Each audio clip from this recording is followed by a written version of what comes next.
자연스러운 뭔가 동기부여를 네. 시스템적으로도 뭔가 세팅해야 되겠네요. 단순하게 위에서 야 같이 좀 해라 이런 게 아니라.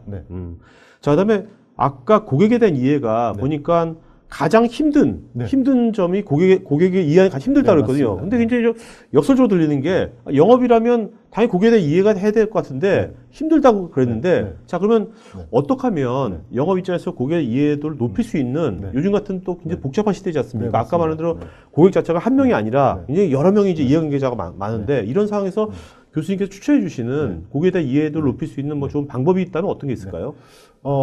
이제 그 방법을 말씀드리기 전에 연구 결과 하나 말씀드릴게요. 네네. 이거는 뭐 연구 결과라고 하기보다도 현상입니다. 실제 HP 고객에게 여쭤봤어요. 네. 영업 담당자가 나의 시간을 의미 있게 하는 담당자가 몇 % 정도 되는가 물어봤어요. 네. 어디에서 물어봤냐면 CEB라는 글로벌 영업 리서치 기관에서 물어봤어요. 네네. 몇 % 정도나 영업 담당자가 나의 니즈를 정확히 이해하고 미팅에 참석할까라고 대답을 했을까요? 네. 혹시 PD님 뭐 짐작가는 숫자 있으신가요? 느낌으로는 그냥 우리 다 영업할 때 열심히 하잖아요. 20% 미만일 것 같아요. 10% 미만, 20% 미만. 천재신데요? 네? 천재가 아니라. 우리 그런데 거꾸로 한번 생각해 보죠. 네네네. 영업하는 분들은 어때요? 나 고객을 최고로 모시고 있다. 특히 B2B에 있으신 분들. 네네. 나는 고객이 원하는 걸 정확히 알고 있다라고 생각을 하거든요. 착각이죠. 네. 고객은 그렇게 생각을 하는 거예요. 몇 프로 말씀드리면 10% 이하입니다. 10% 이하죠? 네. 그럴 것 같네요. 정답 맞습니다. 네. 자, 그렇기 때문에 우리가 고객 이해하는 게 더 어려운 거예요. 갭이 있는 거네. 엄청난 갭이 굉장히 큰 갭이 있는 네. 거죠. 그러면 어떻게 하면 이 갭을 줄일 수 있는가? 두 가지를 말씀을 드려야 될 것 같아요. 하나는 뭐냐면 인사이트 셀링이라는 그 단어 자체에 힌트가 있습니다. 네. 자, 이건 뭐냐면 기존의 솔루션 세일즈라는 거하고 좀 차별화가 돼 있는 거예요. 네. 솔루션 세일즈는 뭐냐면 고객이 문제를 이미 정의를 했어요. 네. 그리고 적당한 솔루션을 내가 찾아요. 예를 들어서 뭐 CRM 솔루션, ERP 솔루션. 그러니까 제품을 들이미는 거죠, 자꾸. 그걸 통해서 고객이 문제를 해결하는 거예요. 네. 이게 뭐냐면 이거는 고객이 일단 자신의 문제를 정확히 알고 있을 때 효과가 있어요. 그런데 인사이트 셀링이라는 건 뭐냐면 고객도 내가 뭐가 필요한지 지금 몰라요, 거꾸로. 그러니까 이런 거죠. 우리 삼성이 예를 들어 스마트폰 만들 때 이제 지하철에서 짐 같은 거 이렇게 많이 갖고 가면 손으로 이렇게 화면 스크롤을 못 올리잖아요. 그랬을 때 예를 들어 저 같은 경우 눈으로 이렇게 하는 거 있잖아요. 화면이 같이 올라가는 거. 고객들도 몰랐었거든요. 그러니까 예를 들자면 그렇다는 거고요. 이러한 고객이 현재 발굴하지 못한 것들을 내가 먼저 분석을 해서 선제하느라는 거예요. 이 방법이 하나 있는데 이게 엄청 어렵죠. 그렇죠. 왜 어렵냐? 고객보다 고객을 내가 더 잘 알아야 되잖아요. 그러면 이때 필요한 역량이 뭐냐면 컨설팅 역량입니다. 네.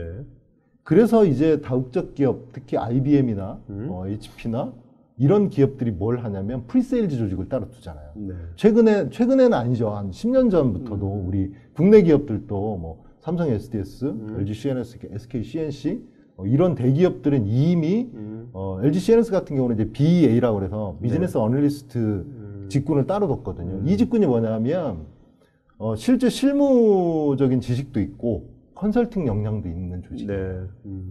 그래서 컨설팅의 이러한 프레임워크를 통해서 고객을 분석을 하는 거죠. 분석을 하다 보니까 고객이 이런 부분은 좀 하셨으면 좋겠습니다. 라고 선제를 하게 되는 거죠. 네네. 그래서 우리 영업이 뭐 해야 되냐면요. 공부해야 되는 거죠. 네. 컨설팅도 하셔야 되고요. 이제 마케팅도 하셔야 돼요. 그래서 사실은 영업이 그냥 개인기 갖고 하는 게 아니라 뭘 통해서 해야 되냐면 이제 전문가가 돼야 되는 거죠. 네. 고객을 리딩해야 되는. 그랬을 때 우리가 고객은 이미 굉장히 똑똑해지셨거든요. 그런데 우리는 고객보다 뒤에 있으면 안 되잖아요. 네네네. 그래서 영업이 이제 공부해야 될 것들이 너무나 많아지게 된 거죠. 하나가 있어요. 혹시 아바타라는 영화 보셨나요? 그럼 거의 다 봤을걸요, 아바타. 거의 다 보셨을 것 같아요. 네. 아바타에 어떤 단어가 나오냐면, 보통 연애 초기에 어떤 말씀을 많이 아시죠? 사랑하는 사람에게. 나는 당신을 사랑합니다. 그러잖아요. I love you 하잖아요. I love you. 근데 세일즈가 처음에 고객을 만나면 I love you를 해요. 고객이 뭘 원하지? 고객이 불편하지 않을까? 오늘 고객을 만나면 무슨 얘기를 할까? 고민하고 가잖아요. 네네, 그렇죠. 그런데 한 3년쯤 지나면 어떻게 되죠? 무덤덤해지죠. 예를 들어서 고객한테 전화가 왔는데 형님 동생이 되는 거예요. 아, 고객한테 전화가 옵니다. 전데요. 저 자료 좀 내일까지 보내주십시오. 나 바빠. 다음 주까지 해줄게. 이렇게 되는 거거든요. 네네네. 그러면 고객이 한두 번은 이제 어때요? 그럴 수 있겠다. 오래 이게 계속 누적이 되면 이것 봐라. 클라이언트 바꾸죠. 네. 그런데 아바타에는 나는 당신을 사랑합니다라는 말 대신 어떤 말이 있냐면 I see you라는 말이 있어요. 네. 나는 당신을 봅니다. 네. 이게 왜 볼까요? 이거 변하지 않아요, 사실은. 왜 그러냐면 내가 당신을 보는 이유는 뭐냐면 당신이 원하는 게 어떤 건지를 내가 알기 위해서 당신을 보는 거예요.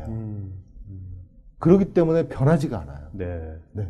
그래서 당신이 원하는 게 어떤 건지 항상 나는 보고 그거를 만족할 수 있도록 내가 행동을 하겠다.